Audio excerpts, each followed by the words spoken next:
گھوڑے پہ سواری پہ گاڑی میں نہیں بیٹھ سکتے, سواری پہ نہیں بیٹھ سکتے. یہ ادب کے معاملات ہوتے ہیں, ان پہ فتوے نہیں لگائے جاتے. یہ عشق رسول اور ادب رسول کے معاملات ہیں.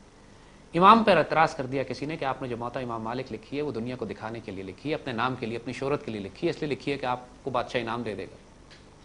امام جلال میں آ گئے, فرماتے ہیں ابھی فیصلہ ہو جائے گا کہ یہ کتاب ہم نے اللہ کے لیے لکھی ہے, اللہ کے رسول کی محبت میں لکھی ہے, دنیا کے لیے لکھی ہے, دیکھتے ہیں اللہ کس کو قبول کرتا ہے.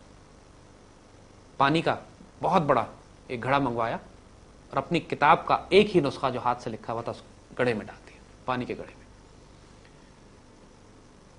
اس زمانے میں کاغذ بھی کوئی اتنی اچھی کوالٹی کا نہیں ہوتا ہوگا, سیاہی تو ویسے ہی پتھر کو کوٹ کے بنائی جاتی تھی. چند لمحوں کے اندر کوئی بھی کتاب پانی میں ڈال دو تو اس کے الفاظ بھی ضائع, کاغذ بھی ضائع. امام کی کتاب طویل عرصہ تک پانی کی تہ میں پڑی رہی, پھر اس کو جب نکالا گیا تو ایک ایک لفظ اپنی جگہ باقی اور قائم تھا. یہ کرامت دیکھ کے, یہ معجزہ دیکھ کے لوگوں کی سانسیں بند ہو گئیں. پوری دنیا میں بات پھیل گئی کہ یہ کتاب واقعتاً اللہ تعالیٰ نے اس کو قبول کر لیا. جب اللہ تعالیٰ پھر آج ماشاءاللہ آج تک 1400 سال 1300 سال ہونے کو آئے ہیں, موطا امام مالک ماشاءاللہ ایک مستند ترین کتابوں میں سے. تو بچوں جب اللہ قبول کرتا ہے نا پھر یہ ہوتا ہے. ہزار چشمے تیری سنگ راہ سے پھوٹے, بندہ مومن جہاں سے چل کے جاتا ہے, اقبال کہہ رہے ہیں کہ جہاں سے بندہ مومن چل کے جاتا ہے تمہارے چلنے سے, تمہارے راستے سے ہزاروں چشمے پھوٹ پڑتے ہیں. مثال دی ہے وہ اسماعیل علیہ السلام, ریفرنس ٹو اسماعیل علیہ السلام کا جو واقعہ کہ انہوں نے ایڑیاں رگڑی اس معصوم بچے نے, وہاں سے چشمہ پھوٹ پڑا. کہتے ہیں بندے مومن کی زندگی بھی ایسے ہی ہوتی ہے. وہ زندگی کے جس دھارے پہ نکل جاتا ہے, زندگی کے جس پہلو پر وہ کام شروع کر دیتا ہے, اس کا وجود زندگی میں کہیں بھی سفر کرتا ہے, وہ اس کے وجود سے خیر نکلنا شروع ہو جاتی ہے. جس آدمی سے کسی سے ہاتھ ملاتا ہے اس کو دعا دے جاتا ہے, کسی کے پاس بیٹھتا ہے اس کو خیر دے جاتا ہے, جس محفل میں بیٹھتا ہے وہاں برکت اور خیر اور عافیت آ جاتی ہے. جو لوگ اس سے پیار کرتے ہیں اللہ اس سے پیار کرتا ہے, وہ جن سے پیار کرتا ہے اللہ ان کی غلطیاں کوتاہیاں معاف کرتا ہے. یہ بندہ وجود, بندہ مومن, اس کا وجود اتنا خیر اور برکت کا باعث ہوتا ہے کہ اس کی پوری زندگی, اس کا صرف ہونا, خیر کے چشمے اس کے وجود سے نکل رہے ہوتے ہیں. ہزار چشمے تیری سنگ راہ سے پھوٹے, ہزاروں چشمے تیرے راستے سے نکل رہے. بندے مومن کا یہ ایٹریبیوٹ ہے, وہ خیر کا ایک رحمت للعالمین صلی اللہ علیہ وآلہ وسلم کی رحمت تقسیم کرنے والا ہوتا ہے. حضور رحمت للعالمین ہے, کائنات کی پوری رحمت آپ تقسیم فرما رہے ہیں. اور بندہ مومن کی صفت یہی ہوتی ہے, اس کا وجود اتنا بابرکت ہوتا ہے. حضور کی سنت مبارکہ میں آپ کو مثالیں بتا دیں. حضور ہجرت فرما رہے ہیں مکہ سے مدینہ, ظاہری طور پہ دیکھیے تو جان بچا کے تشریف لے جا رہے ہیں. پہلے وہ واقعہ سراقہ والا ہوتا ہے, سراقہ اپنے گھوڑے پر پیچھے آتے ہیں, سراقہ پہ حضور سراقہ کا گھوڑا گر جاتا ہے, پھر حضور وہ اسلام لے آتے ہیں, پھر حضور ان کو خوشخبری دیتے ہیں کہ سراقہ آپ کا حال کیا ہوگا کہ جب قیصر و کسریٰ کے کنگن آپ اپنے ہاتھ, واقعہ سنا ہے آپ نے. اسی سفر میں جب آگے آپ تشریف لے جاتے ہیں تو ایک جگہ پر ایک جھونپڑی میں پہنچتے ہیں, وہاں پہ ایک بڑھیا خاتون بیٹھی ہوتی ہیں. حضور اور سیدنا ابوبکر صدیق رضی اللہ تعالیٰ عنہ, حضور ان سے پوچھتے ہیں بڑھیا خاتون سے کہ آپ کے پاس کچھ دودھ, کچھ کھانے پینے کی کوئی چیز ہے؟ انہوں نے کہا ہمارے پاس تو کچھ بھی نہیں ہے, میرا شوہر میری بکریوں کے ریوڑ کو لے کر گئے ہوئے ہیں اور ہمارے پاس یہ کچھ بھی کھانے کو گھر میں نہیں ہے. حضور نے فرمایا کہ ایک بکری کھڑی ہے, اگر اجازت دیں تو میں اس کا دودھ نکال لیں. انہوں نے فرمایا کہ اس بکری میں دودھ نہیں ہے, یہ بیمار بکری ہے, اسی لیے ساتھ نہیں گئی, نہ اس میں دودھ ہے نہ یہ ساتھ جاتی ہے, یہ شاید یہ تو کسی, لیکن اگر آپ کوشش کرنا چاہتے ہیں, انہوں نے صرف اس لیے خاتون نے کہ ایک مسافر ہیں, مسافر برا نہ محسوس کریں, انہوں نے کہا چلیے آپ اگر شوق سے دودھ نکالنا چاہتے ہیں نکال لیجیے. حضور نے ماشاءاللہ اس بکری کا دودھ نکالنا شروع کیا تو اس نے اتنا دودھ دیا کہ برتن کے برتن بھر گئے. کبھی وہ بکری دودھ دیتی نہیں تھی. حضور نے بھی پیا, پورے حضور کے ساتھ جو ساتھی تھے انہوں نے پیا, اور حضور وہ سارا دودھ پھر ان خاتون کے لیے چھوڑ کر آگے تشریف لے گئے. جب ان کے شوہر واپس آئے تو شوہر نے گھر میں دودھ دیکھا تو حیران ہو گئے, یہ دودھ کہاں سے آیا؟ پھر ان خاتون نے حضور کا حلیہ مبارک بیان کیا. تاریخ میں جو حضور کے حلیے بیان کیے گئے ہیں, چند صحابہ نے, صحابیات نے حضور کا حلیہ مبارک کیا, آپ کے بال ایسے تھے, آپ کا چہرہ مبارک ایسا تھا, آپ کا وجود ایسا تھا. وہ ایک تاریخی ڈاکومنٹ ہے, ماشاءاللہ پڑھنے والا ہے کہ حضور کا حلیہ مبارک جو انہوں نے بیان کیا. اور پھر ان کے شوہر نے ان سے پوچھا کہ جو حلیہ آپ نے جن مبارک وجود کا, اتنا خوبصورت حلیہ بیان کیا کہ صاف لگتا تھا یہ کسی اللہ کے ولی کا ہی ہے. اور وہ ماشاءاللہ خاتون صاحب نگاہ تھی, دیکھ کے پہچان گئی کہ جن کے وجود سے اللہ نے اتنی برکت نازل کی ہے. پھر ان کے شوہر نے کہا کہ یقیناً یہ وہی بزرگ معلوم ہوتے ہیں جن کے بارے میں قریش والے کہتے ہیں کہ وہ ایک نیا دین لے کر آئے. یعنی اس کے بعد ماشاءاللہ یہ اسلام قبول کیا اور مسلمان ہوئے. تو کہنے کا مقصد بچوں کے حضور کی حیات مبارکہ میں آپ کو یہ بات اتنی کثرت سے نظر آئے گی کہ جگہ جگہ جن کو آپ عام اصطلاح میں کرامات یا معجزے کہتے ہو، پوری زندگی حضور کی حیات مبارک، جہاں ایک طرف تکلیفیں ہیں، پیٹ پہ پتھر بھی باندھے ہوئے ہیں، لیکن اس میں بھی اتنی خیر ہے، اتنی برکت اور اتنی عافیت ہے، کوئی قریب سے چھو کے چلا جاتا ہے، کوئی چیز چھو بھی جائے صرف حضور کو۔ ایک دفعہ حضور روٹیاں پکا رہے ہیں، سیدنا عائشہ طاہرہ نے حضور سے فرمایا کہ آپ ہمارے ساتھ روٹیاں پکائیے، حضور ان کے ساتھ بیٹھ گئے، روٹی لگائی اور تندور میں لگا دی۔ اب باقی ساری روٹیاں پک گئی اور وہ روٹی نہیں پک رہی۔ سیدہ عائشہ طاہرہ فرماتی سیدی یہ روٹی نہیں پک رہی۔ حضور مسکرائے فرماتے ہیں جس کا مفہوم ہے کہ اب اس روٹی کو میرا ہاتھ لگ گیا ہے، اب اس پر آگ حرام ہے۔ جس روٹی کو میرا ہاتھ لگ جائے اس پر جہنم کی آگ حرام ہے۔ اب اندازہ کیجئے وہ روٹی نہیں پک رہی۔ تو جن مسلمانوں کو، جن صحابہ کو حضور نے ہاتھ لگایا ہو، ان پر کیسے جہنم نعوذ باللہ، ان کو کیسے چھو سکتی ہے؟ ایک صحابی حضور کا خون پی گئے، حضور کا خون نکلا ہوا تھا کہیں پہ، تو حضور نے کہا پھینکا۔ وہ پھینکنے کے بجائے کہ حضور کا خون میں زمین پہ کیوں پھینکوں، پی گئے ادب کے مارے۔ واپس حضور کے پاس، حضور نے پوچھا کیا کیا؟ سیدی مجھے شرم آئی کہ پھینکتا، میں اس کو پی گیا۔ حالانکہ خون پینا حرام ہے، لیکن چونکہ اتنے عشق میں اور معصومیت میں اور پیار میں وہ عمل کر گئے تھے، حضور نے کیا فرمایا؟ جس وجود کے اندر میرا خون داخل ہو جائے اس وجود پر جہنم کی آگ حرام ہے۔ ماشاءاللہ، ظاہراً ایک حرام عمل کیا لیکن جنت لے گئے۔ ہزار چشمے تیری سنگ راہ سے پھوٹے۔ جو حضور کی سنت ہے وہ حضور کے فقراء کی، حضور کے بندوں کی، حضور کے امتی کی، آپ سب کی بھی یہی سنت ہونی چاہیے۔ فقراء کی تو ہے ہی، اولیاء کی تو ہے ہی۔ وجود خیر ہوتا ہے، وہ کسی گھر میں چلے جائیں وہ خیر و برکت اور عافیت آ جاتی ہے۔ گھروں میں جھگڑے ہوتے ہیں، گھر میں سکون ہو جاتا ہے۔ کسی کا رزق کی کمی ہوتی ہے، اللہ اس کو رزق عطا کر دیتا ہے۔ کسی کی بیماری ہوتی ہے، اللہ بیماری دور کر دیتا ہے۔ صرف اس اللہ کے بندے کا، فقیر کا وہاں ہونا خیر و برکت کا بات۔ قدرت اللہ شہاب کی کتاب دیکھیے گا کہ شہاب صاحب پاکستان چھوڑ کر ہالینڈ جا رہے تھے، تو اللہ کے ولی نے، ایک فقیر نے ان سے آ کے کہا کہ جب ان کو یہاں سختی کی گئی، شہاب صاحب کو پوسٹ کر دیا گیا، نکالا گیا، تو ایک فقیر ان کے پاس آیا، کہتے پاکستان سے باہر نہ جائیں۔ انہوں نے کہا کیوں؟ میں تو ڈیوٹی پہ ہی جا رہا ہوں پاکستان کی، مجھے تو وہاں سفیر بنا کے بھیجا گیا۔ تو فقیر کہتا ہے ٹھیک ہے وہاں بھی پاکستان کی ڈیوٹی ہے، لیکن پاکستان کے اندر آپ کا ہونا لازم ہے۔ اس کی جو برکت پاکستان کو ہوتی ہے کہ جس جگہ آپ موجود ہوتے ہیں، جس جگہ اللہ کا بندہ اور فقیر درویش موجود ہوتا ہے، وہاں عذاب بھی نہیں آتے اللہ کے، یہ کم ہو جاتے ہیں، عذاب کم کر دیے جاتے ہیں۔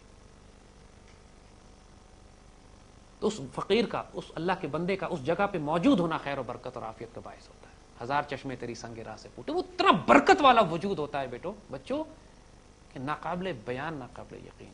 اور یہ دور کی باتیں نہیں ہیں، یہی بات ہم کر رہے ہیں۔ آپ بانو قدسیہ کی کتاب ہے، ہم ریکمینڈ کریں گے کہ آپ وہ بچے پڑھیں، اس کا نام ہے مرد ابریشم۔ مرد ابریشم بانو قدسیہ کی لکھی ہوئی کتاب ہے۔ بانو قدسیہ رازدار ہیں ان 5 درویشوں کی، قدرت اللہ شہاب، ممتاز مفتی، اشفاق احمد صاحب، واصف علی واصف، ابن انشا۔ یہ 5 درویشوں کا 4 درویش تھے نا، یہ 5 درویشوں کا حلقہ تھا، اور ان کی رازدار ہیں بانو قدسیہ، ماشاءاللہ آج حیات ہیں۔ باقی 4 درویش ماشاءاللہ اپنی ڈیوٹی پوری کر کے آگے جا چکے۔ تو بانو قدسیہ نے شہاب صاحب کے انتقال کے بعد شاید یہ کتاب لکھی ہے، مرد ابریشم۔ اشفاق صاحب کی وائف ہیں نا، اشفاق صاحب کی ماشاءاللہ، اور اللہ کی ماشاءاللہ ایک ولیہ، ایک درویش خاتون۔ مرد ابریشن میں انہوں نے قدرت اللہ شہاب کے ساتھ جو پوری زندگی انہوں نے گزاری ہے اس کے تجربات لکھے ہیں کہ شہاب صاحب تھے کیا، ان کا وجود تھا کیا۔ اور شہاب صاحب آپ کو معلوم ہے کون تھے دنیا میں؟ ظاہری طور پر سی ایس پی آفیسر تھے، پریزیڈنٹ آف پاکستان کے پرنسپل سیکرٹری تھے، یعنی اس سے بڑا رتبہ ہی کوئی نہیں ہوتا۔ اشفاق صاحب یہ لکھتے ہیں ان کے بارے میں کہ واقعی اشفاق جو ہے وہ، قدرت اللہ شہاب اتنے بڑے افسر تھے کہ ان کے بعد صرف صدر پاکستان تھے، اور اس کے بعد مملکت کی حدود ختم ہو جاتی تھی۔ He was the biggest serving officer in the state. اس کے بعد صدر پاکستان ہی تھے بس، اس کے بعد مملکت کی حدود ختم۔ جب اس مقام پر اللہ تعالیٰ ایک ولی کو پوسٹ کر سکتا ہے، ایک فقیر و درویش کو پوسٹ کر سکتا ہے، اور سی ایس پی آفیسر تھے، تو یہ مت سمجھو بیٹا جان کہ آج اللہ کے ولی آپ کو صرف خانقاہوں میں، مزاروں پہ یا جنگلوں میں ملیں گے۔ گیا وہ دور کہ چھپ کے پیتے تھے پینے والے، جہاں بنے گا میں خانہ ہر کوئی بادہ خار ہوگا، آیا ہے دور بے حجابی کا عوام دیدار یار ہوگا۔ 300 سال سے ہند کے میخانے ہیں بند. اقبال نے یہ دعائیں کی تھی. اب وقت ہے کہ تیرا فیض عام ہو ساقی. یہ فیض عام کر دیا گیا ہے. اللہ کے بندے اب یونیورسٹیز میں ہیں, آرم فورسز میں ہیں, ریلوے لائن کے, ریلوے اسٹیشن کے قلیوں میں بھی آپ کو یہ فقیر ملیں گے, اور آپ کو پاکستان کی سول سروسز میں, فورن سروسز میں, آرم فورسز میں, میڈیا میں, بڑے بڑے مقامات پہ اللہ کے ولی درویش. ان کو پہچاننے کے لیے پھر آپ کو نگاہ چاہیے, ظرف چاہیے. اور پھر اقبال کہتے ہیں 1000 چشمے تیری سنگ راہ سے پھوٹے, خودی میں ڈوب کر ضرب کلیم پیدا کر. اگر وہ چاہتے ہو کہ چشمے تمہاری سنگ راہ سے پھوٹیں, اگر تم چاہتے ہو کہ خیر و برکت تمہارے وجود سے نکلے, تم چاہتے ہو کہ تمہارے قدم قدم پہ زمزم ہو, قدم قدم پہ زمزم کے کنویں پھوٹے, تو خودی میں ڈوب کر ضرب کلیم پیدا کر. پہلے اپنے آپ کو, خودی کو پہچانو. جب خودی کو پہچانو گے پھر وہ ضرب کلیم, ضرب کلیم سے مراد کیا ہے؟ موسیٰ علیہ السلام کی ضرب. موسیٰ علیہ السلام کلیم اللہ ہے نا, اللہ تعالیٰ سے گفتگو کرتے ہیں, بات کرتے ہیں.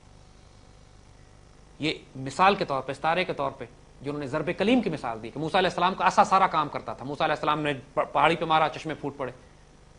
واقعہ ہے نا مشہور کہ موسیٰ علیہ السلام نے دریا پہ مارا, سمندر کھل گیا, دریا کھل گیا, فوجیں نکل گئی. موسیٰ علیہ السلام اپنا سارا کام جو معجزہ اللہ نے ان کو دیا تھا, وہ ایک ان کا چھڑی جو تھی, ان کا عصا, ان کے لیے کتنے کام کرتا تھا. تو وہ اس ضرب کو ضرب کلیم اقبال نے اس کا ریفرنس دیا, کہا وہ تو ایک چشمہ نکلا تھا, ان کا 12 چشمے پھوٹ پڑے تھے, ان کی ساری 12 قبیلے تھے, ہر قبیلے کے لیے چشمہ نکلنے لگا. پتھر پہ آپ نے مارا نہیں. کہ بندہ مومن وہی صفات اور قوت اور طاقت اپنے وجود میں رکھتا ہے اگر وہ اپنی خودی میں ڈوب کر تو ضرب کلیم بھی پیدا کرے. 1000 چشمے, پوری زندگی تمہاری خیر خیری ہوگی, چشمے چشمے پھوٹیں گے, کہیں علم کے, کہیں نور کے, کہیں خیر کے, کہیں برکت کے, کہیں ملک کے دفاع کے, کہیں محبت کے, کہیں پیار کے. یہ سارے چشمے تمہارے وجود سے نکلنا شروع ہو جائیں گے اگر تم خودی میں ڈوب کر ضرب کلیم پیدا کرو. تو میرے بچوں, بندے مومن ایک پراسرار وجود ہوتا ہے. آج اس لیے بے یقینی کی کیفیت میں ہمارے بچے چلے جاتے ہیں کہ ان کو ایسا کوئی رول ماڈل اپنے آس پاس نظر نہیں آتے. ہم نے کتابوں میں تو پڑھے ہیں یہ بزرگ, نظر نہیں آ رہے, اور نظر بھی آ رہے ہیں آج تو بڑے ماڈرن ہوتے ہیں. کوئی شہاب صاحب کے نام سے ہوتا ہے, کوئی ممتاز مفتی نظر آتے ہیں جو اپنے آپ کو دکھاتے ہی رندانہ میں اپنے آپ کو ایسا گناہگار دکھاتے ہیں ممتاز مفتی کے جیسے ان سے بڑا گناہگار ہی دنیا میں کوئی نہیں. سارے پردے, سارا جسے پیار سے کہیں ڈرامے. اللہ کے رازدار فقیروں میں سے ایک بندہ, ممتاز مفتی نام, دیکھ دنیا والے سمجھ رہے ہیں, لکھ رہا اشفاق احمد صاحب بذات خود دنیا کی نظر میں ڈرامہ نگار. آج پوچھیں کسی جگہ کون تھے ڈرامہ نگار, اب ڈرامہ نگار تو ڈرامہ نگار تو واقعی تھے, وہ اتنا بڑا پردہ کر کے ڈرامہ کر کے چلے گئے. اصل میں تو وہ ماشاءاللہ ایک اللہ تعالیٰ کی ڈیوٹی پہ متعین ایک فقیر اور درویش. اللہ کے بندوں کا معاملہ یہ ہوتا ہے کہ وہ اللہ ان کو اپنے پردوں میں چھپا کے رکھتا ہے. مگر بچوں یہ ہیں آس پاس, تلاش کرو انہیں, فیض لو. اور پھر دوسری بات یہ کہ فیض کیوں لو؟ صرف اس لیے کہ امتحان میں نمبر اچھے آ جائیں, صرف اس لیے کہ نوکری اچھی لگ جائے, صرف اس لیے کہ صحت تندرستی سلامتی کچھ بہتری ہو جائے معاملے میں, صرف اس لیے کہ شادی پسند کی جگہ پہ ہو جائے. بچوں اللہ تعالیٰ کو سستا نہ بیچنا, اللہ تعالیٰ کو سستا نہ بیچ دینا, اللہ کی آیتوں کے بدلے تھوڑی قیمت نہ لے لینا. وہ اللہ جو اپنا آپ دینے پر آمادہ ہو, وہ اللہ یہ کہہ رہا ہو کہ میں تمہیں 2 جہانوں میں حضور صلی اللہ علیہ وسلم کی غلامی عطا کر دوں گا. وہ اللہ جو یہ کہہ رہا ہو کہ میں تمہیں پوری کائنات کی ظاہری باطنی حکمرانی عطا کر دوں گا.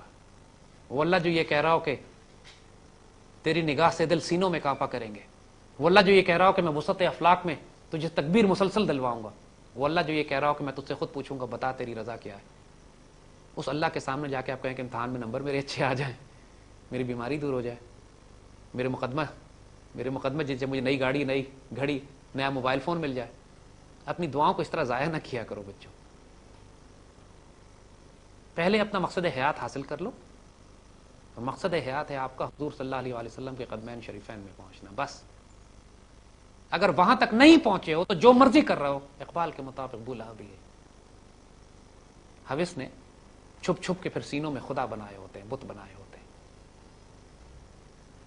کوئی اسلام نافذ کرنا چاہتا ہے, کوئی ملک کا معاشی نظام ٹھیک کر رہا ہے, کوئی عدالتی نظام ٹھیک کرنا چاہ رہا ہے, کسی نے تنظیمیں بنائی ہوئی ہیں, بڑی بڑی آرگنائزیشنز بنی ہوئی ہیں, کوئی فلاحی کام کر رہا ہے. اچھی نیک نیتیں کریں ضرور, مگر سوال وہ یہی ہے، کیا مقصد حیات حاصل کیا؟ کیا میرے